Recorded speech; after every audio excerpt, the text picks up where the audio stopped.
My name is Viviana Escobar, and this is my video response to the Module 6 video, Needs and Challenges and Disasters. I will be following the prompts given to us. I will number those off during the video response.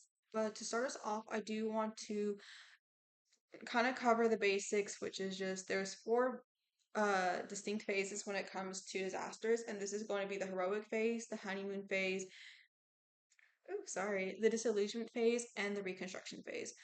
I will touch on each of these, some in more detail than others. But to start us off, I will be covering the first question, which is needs and challenges survivors might face in the heroic phase. To start us off with that, I do want to cover what the heroic phase is, which is, responses are great, noble efforts are being made. An example of this would be when Hurricane Helene hit.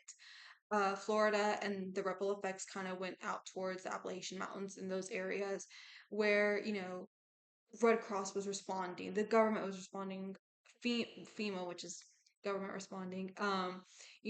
People were sending, states were sending linemen out to help with the power. So we saw celebrities donating millions, hundreds of thousands of dollars to these communities and to these survivors to help them. There was companies such as Walmart and Target, I believe, that were helping. So this is what we mean by great efforts are being made, noble efforts are being made, there's great response, that sort of stuff. To kind of start us off with that, some needs and challenges that might happen within this phase is the big one is denial about what the impact the disaster has had on someone's home, denial of the impact that the disaster has had on the survivor and their family and loved ones. Um, and along with that, we're talking about shock, and so there's just a lot of emotions going on here. Um, and we're also talking about survivors um that may utilize, extraordinary measure, go over with their measures on protecting their home and their family and their loved ones. Um, and we're also talking about survivors that might stockpile community assets, any help being given to them through, Red Cross, FEMA, stuff like that. There is going to be a lot of energy spent in this phase, and denial can be a healthy coping mechanism and a healthy amount. That's what I was trying to say. And it can be as a coping mechanism. And I feel like when we're in this denial, the survivors are able to, you know, spend more energy on decisions that need to be done right then and there. Because when you're in denial, you're not looking towards the long term. The survivors aren't looking at the long term goal or the big picture, the finish line. They're focused on what's happening now, and they're instead of spending energy on what's going to happen in the future, they're spending energy and time on, okay, what needs to happen now, what's my family going to eat next, where are we going to stay, what can we do next, working on the next step, but not like two steps ahead. And with this, as crisis counselors, we need to make sure that we encourage the client to pace themselves when making decisions. We don't want when it comes to situations presented by the disaster. So, situations that wouldn't normally happen when the client is in their was in their normal everyday life. We want to make sure that they're pacing themselves, that they're not making decisions, at the snap of a finger, or they're not trying to make decisions simultaneously for different situations. We are there to encourage them, like, hey, let's take our time, let's take a breath. What's our first priority? And helping them. Along with the heroic phase, we're going to see a sensitivity to faith or religion, just kind of using that broad term because we might be dealing with, clients from different cultural backgrounds, and we want to be able to be competent in that and remembering that. So, like I said before, spiritually, there's going to be a lot of sensitivity, a greater sensitivity to someone's faith or religion during this time. And emotionally, kind of going back to the big topic here, is denial is going to, take place. And we want to make sure it's a healthy amount and a healthy kind of coping mechanism kind of way, and not denial in a maladaptive coping kind of way. Moving on to the honeymoon phase, or this. there is going to be in the next phase, honeymoon phase, a lot of compassion and relief expressed to those impacted by the disaster. So, we might see more smaller organizations coming in, trying to help, more, service providers coming in and come and help, more money donated, fundraising, stuff like that. And with this, we're going to see this phase, this transition from the heroic phase to honeymoon phase, where some individuals might face the crash point, which who it can happen to, I don't want to say it will happen to all survivors because I feel like some people um might be more resilient to when it comes to that. And that kind of grounds into when it can set in, which is when reality sets in and the denial is worn off and we're taking off those, tinted sunglasses where we're in denial and, we're trying to focus on everything now. Reality has set in. We're, now, we're going to see the house, we're going to see the damage, we're going to see what happened to our city, our neighborhood, our community, and this can be a crash point for some survivors because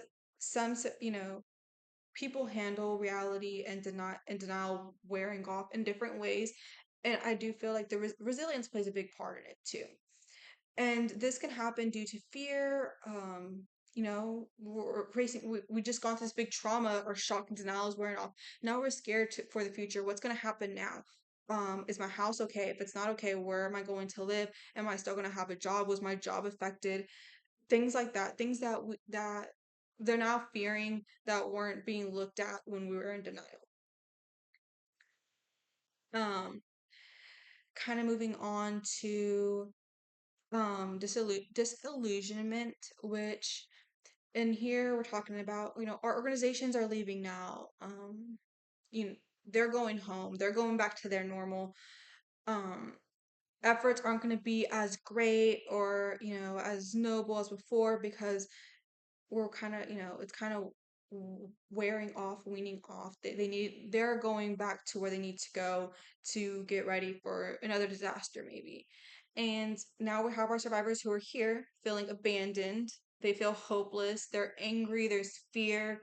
There's all these emotions happening right now. And this leads to the, how clinical conditions might look in the disillusionment phase, which I just want to say chaotic because we're talking about now that all these organizations are gone and there uh, our survivors are see let me take a breath real quick. Organizations have gone. We don't have the big, big providers anymore. And now survivors are looking towards these small counselors or people who are there, churches, stuff like that. People who can help them like with their mental health, and there's going to cause a great influx of people coming into these sort of settings and, clinics and stuff like that. And these people, they might be facing PTSD, anxiety, fear, depression, and maybe they are trying to face other things such as, gambling, addiction, things that weren't an issue before that but now are an issue, and maybe they want to fix them after going through a disaster and, their trauma and stuff like that. And so along with this, along with the conditions of the influx of people, we're now talking about service providers, direct service providers that might be facing burnout, which which sorry, which affects the quality of care that these survivors and these individuals are now going to be getting. So I wanted to cover some treatments, starting off with the survivors. The big one I want to cover right now is PFA, psychological first aid. Psychological first aid is meant to, quickly and effectively and objectively assess an individual and kind of guide them in the way they need to go or help them in that moment, give them what they need or lead them to the resources that they need. Next, we want to make sure we are present and that we're listening to them. These people, might just hit a crash point or they're in a rough spot and they just need someone to listen to them and be present to them. So going along with that, we want to make sure that we're not just, giving a little pat on the head and like, oh, it's okay, or trying to, you know, use our pathology and give them a diagnosis and be like, you know what, you have anxiety, let me send you over here. No, our job is to listen to them and just kind of give them the resources that they need in that moment, and maybe refer them to someone else who can help them in the long run, um in case we're not able to do another check-in with them. And we want to make sure that we're treating everybody uniquely because even though all these people have faced the same disaster, they're still going through their own personal, different, I want to call it mini disasters, which, maybe their home is ruined, but this person's house isn't ruined. Maybe they lost their car instead. So everyone needs to be treated uniquely because every situation is unique. Every situation is different.